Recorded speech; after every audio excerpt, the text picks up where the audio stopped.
Good morning, everyone. We have 12 new cases overnight. 6 of them linked to current exposure sites or identified close contacts, and the remaining 6 are under investigation. We're certain that 4 were in quarantine during their entire infectious period, which leaves the remaining 8 who are in the community for at least part of their infectious period. We have 13 people hospitalised, 4 in intensive care, and we now have 2 requiring ventilation.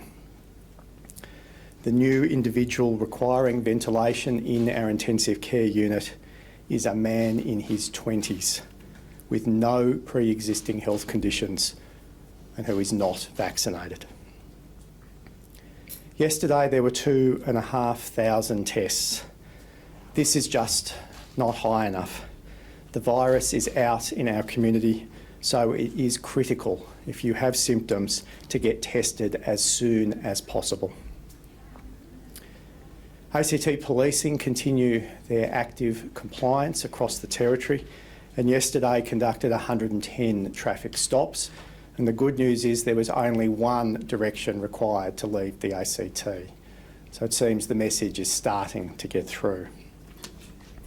On vaccination, we are at about 68% of 16 plus with a first dose, and 44.5% of 16 plus fully vaccinated.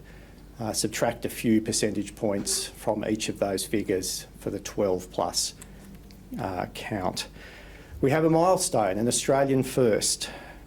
ACT residents 75 to 79 years of age have become the first cohort in Australia to cross the 80% fully vaccinated target.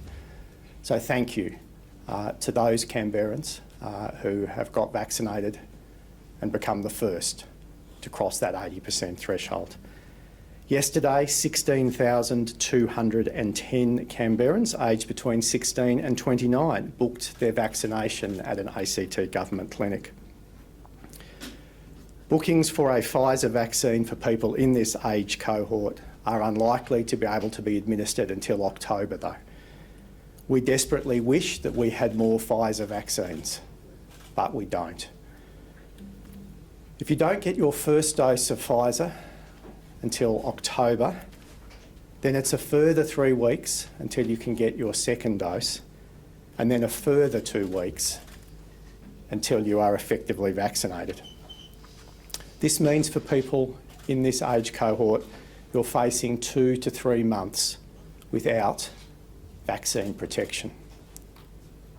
A single dose of vaccine protection does provide you with a much greater degree of protection than being unvaccinated. So to people in that age cohort, please be very careful with what you do over the next few months. Please don't take unnecessary risks. You are not vaccinated. You are the most prone now to contract the virus. This virus is going and circulating amongst the unvaccinated predominantly. The best vaccine you can get is the one you can get today. The AstraZeneca vaccine is available today from GPs and pharmacists. Now looking ahead, what do the next 3 months hold for the ACT? We are facing a challenging scenario. There are no easy choices. Canberrans have worked incredibly hard to minimise the spread of the virus and to significantly reduce the risk to our community. We did it last year and we're doing it now. Our strategy is to get our caseload down as quickly as we can.